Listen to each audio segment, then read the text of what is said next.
꾀임이라고 하는 부분을 좀 더 생각해 보면 좋을 것 같아요.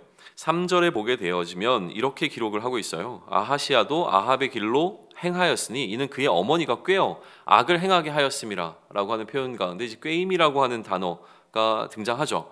꾀다라고 하는 이 단어 자체가 우리 한국말 뉘앙스에서는 굉장히 부정적 뉘앙스를 갖고 있잖아요. 꾀다고 하는 것은 좋은 의미로 사용되기보다는 좀 안 좋은 의미로 사용되는 단어인 건 분명해요. 그러니까 이제 번역을 하는 번역자가 이 전체적인 상황 가운데서 이거를 부정적 뉘앙스로 끌고 간 거죠. 그러다 보니까 꾀임이라고 하는 단어를 통해서 이 단어를 번역을 했는데 우리는 이제 꾀이다라고 하는 단어를 느낄 때 꾀임에 넘어가지 말아야 한다라고 하는 생각이 그에 대한 반향으로 바로 일어납니다. 그러니까 뭐가 좋고 안 좋고를 분별하기 참 쉬워요. 그러니까 아합의 길이라고 하는 것이 나쁜 길이고 이 꾀임에 넘어간 것이 잘못된 것이다라고 하는 판단을 성경을 읽으면서 바로 우리에게는 이제 들어오게 되어지는 생각 가운데 하나일 거예요. 그런데 이 단어적 의미는 깨었다라고 하는 의미보다 사실은 조언해 주었다, 가르쳐 주었다라고 하는 의미가 더 강합니다. 그러니까 우리는 가르침이라고 했을 때는 더 긍정적 뉘앙스를 갖고 있죠.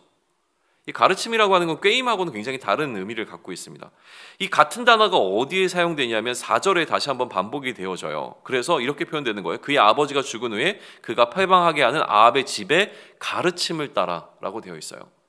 그러니까 이 가르침을 우리는 긍정적으로 볼 것이냐 부정적으로 볼 것이냐에 있어서 좀 중요한 고민을 좀 해봐야 하는 거예요. 아하시아의 잘못은 무엇이냐면 결국 아합 가문의 가르침을 따른 것이라는 거예요. 그 가르침이 좋은 것이냐 나쁜 것이냐라고 하는 판단을 유보해 놓고 일단은 보았을 때 아합의 가문의 가르침을 따랐는데 이 아합의 가르침을 따른 것이 잘못이었다는 이야기를 좀 해주고 있는 것이죠. 그리고 이 단어가 다시 한번 5절에서 또 한번 반복되죠. 아하시아가 아합의 집의 가르침을 따라라고 하는 이 표현이 또 등장하고 있는 거예요. 그러니까 오늘 역대하 22장 가운데서 사실은 꾀임이라고 하는 단어부터 출발했던 이 가르침이라고 하는 것이 굉장히 중요한 포지션을 차지하고 있는 것을 우리는 좀 볼 수가 있는 거예요. 아합의 집의 가르침을 따랐다는 것은 무엇이냐면 그만큼 그 가르침이 매력적이었거나 아니면 지혜롭게 여기는 부분이 있었기 때문이라는 거예요. 어리석은 가르침을 우리가 따를 이유는 없잖아요. 그런데 이 왕이 된 자가 아합 가문의 가르침을 따르고자 했다라고 하는 것은 무엇이냐면 그만큼 그게 매력적이고 참 좋게 여겨졌기 때문이라고 하는 사실을 우리는 놓치면 안 됩니다. 꾀임이라고 했을 때는 부정적인 건데 라는 생각을 하지만 실제로 그 꾀임에 넘어간다는 것, 그건 가르침은 그만큼 매력이 있었다는 거죠. 이 가르침을 전한 왕의 어머니 아달랴는요, 생각해보면 아합의 집에 교육을 받고 자란 자였어요. 그러다 보니까 그 가문의 전통과 그 가문이 그녀에게 해준 어떤 역할들이 있었겠죠. 근데 이게 굉장히 지혜롭단 말이에요. 우리는 그러니까 왕이 마음을 뺏길 만큼 굉장히 지혜로운 논리였다라고 하는 사실을 놓치면 안 된다는 거예요.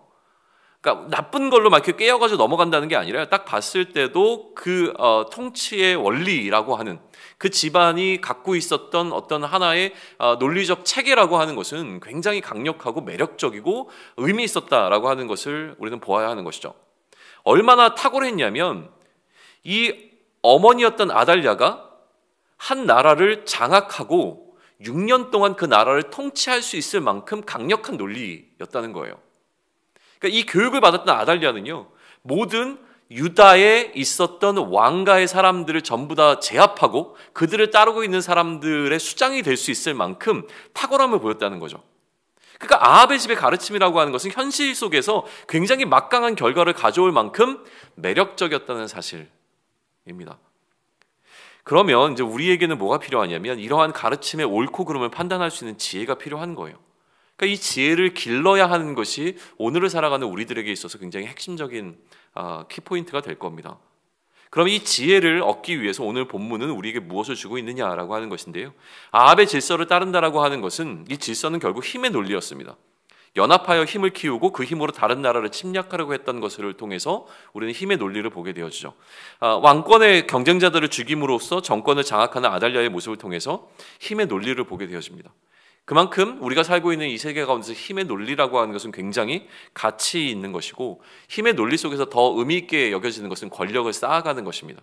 힘을 쌓으면 쌓을수록 훨씬 더 선한 좋은 좋은 위치를 포지션을 차지한다라고 하는 것이 힘의 논리가 우리에게 주장하고 있는 바이죠. 그런데 오늘 본문은 이 질서를 따르는 자들에게 일어난 결과를 명확하게 보여줍니다. 첫 번째는 무엇이냐면 하나님은 이 세상의 질서가 추구하는 논리 앞에 결코 무기력하신 분이 아니라는 사실이에요. 힘의 논리 앞에서 하나님은 그의 힘을 보이심으로 힘 있는 자들을 낮춰버리세요. 아달랴가 집권한 6년의 시간이 있었던 것처럼 세상의 질서가 옳은 것처럼 보이는, 그들이 승리한 것처럼 보이게 되어지는 어떤 기간이 반드시 존재합니다. 6년을 숨어 지내야 했던 것처럼 우리는 세상의 질서 앞에 우리가 무기력함을 느끼게 되어지는 어떤 시대를 경험할 수도 있습니다. 그러나 이 또한 하나님의 뜻 안에서의 일시적 허용이지 하나님의 패배가 아니라고 하는 사실을 기억하며 흔들림 없이 견뎌야 한다라고 하는 지혜를 오늘 본문은 우리에게 알려주고 있는 것이죠. 세상의 질서가 자신의 옳음을 주장할 때 끝까지 흔들림 없이 견딜 수 있어야 한다는 이야기를 오늘 우리에게 알려줍니다. 그럼 두 번째는 이러한 힘의 위협 속에서 우리가 어떻게 흔들리지 않고 끝까지 견딜 수 있겠느냐에 관한 이야기를 해주고 있는 것인데요. 그것은 무엇이냐면 하나님의 보호하심은 반드시 있다는 사실입니다. 아합의 길과 다윗의 길이라고 하는 갈림길에서 우리는 다윗의 길을 선택해야 하죠. 그러나 다윗의 길은 아합의 길이 추구하는 힘 앞에서 위협을 받을 것이 분명하다는 사실입니다. 그럼에도 불구하고 당황하거나 놀라지 말 것은 하나님이 반드시 우리를 지키실 것이기 때문이라는 것이죠. 이걸 이제 우리식 표현으로 바꿔서 이야기한다면 그리스도의 질서를 따라 살려고 하는 우리에게 세상의 질서는 힘의 논리로 우리를 가르치고 설득하고 강요하고 위협하려고 할 거예요. 그러니 그리스도의 질서를 따르며 우리는 두려움이 생길 수밖에 없고요. 이처럼 근심과 걱정이 쌓일 때 이렇게 우리가 그리스도의 질서를 따르는 것이 옳은 것인가 라고 하는 내 안에 흔들림이 생길 때 우리는 반드시 하나님께서 우리를 도우실 것에 대한 확신을 가져야 한다는 것이 오늘 이 본문이 우리에게 주고 있는 가르침의 옳고 그름을 판단할 수 있는 지혜입니다. 이 도우심에 대한 확신이 오늘 우리를 흔들리지 않게 하는 지혜가 되어서 우리를 이끌어 가게 될 것이라고 하는 것을 믿습니다.